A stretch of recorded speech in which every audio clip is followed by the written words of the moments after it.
Dave, Everton were pretty unlucky this weekend. They travelled to Tottenham and were snatched away, really. It was an immensely frustrating afternoon because, as you say, the performance generally was very, very good. What it did lack was maybe a focal point up front, which is to be expected given the absence of Romelu Lukaku and Lucina Traore not ready, quite yet for first-team football. The approach play was excellent. The possession stats, as you saw, were comprehensively in Everton's favour.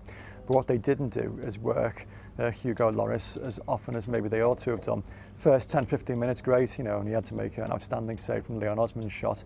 But beyond that, he didn't have a great deal to do. And certainly after Emmanuel Adebayor had scored, which was, a goal snatched, not on the breakaway, but certainly against the run of play.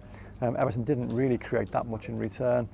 So a game that looked like it had 0-0 written all over it until switched off completely at that free kick, and ended up losing what could be a significant 3 points. Now, if we're talking seriously about top four ambitions for Everton, they can't afford to drop those points, can they? They've got to go and they've got to get them. Yeah, I mean, Roberto Martinez is quite cute in the way he talks about this after the game.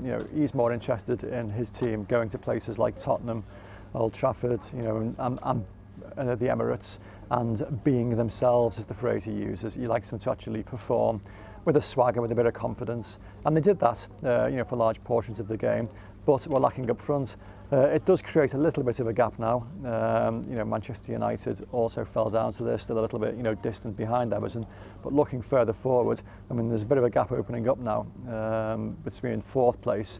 Tottenham overtook Everton. I genuinely can't see Tottenham finishing above them based on the performance of the weekend. Even though they won, they didn't really impress. Liverpool, on the other hand, are impressing significantly at the moment, and they're getting a little bit further away. So it's very, very important that Everton bounce back on Wednesday against Palace. It's a big week all round. I mean, not just the Palace game on Wednesday, but the cup tie against Swansea on Sunday. Two very, very big matches.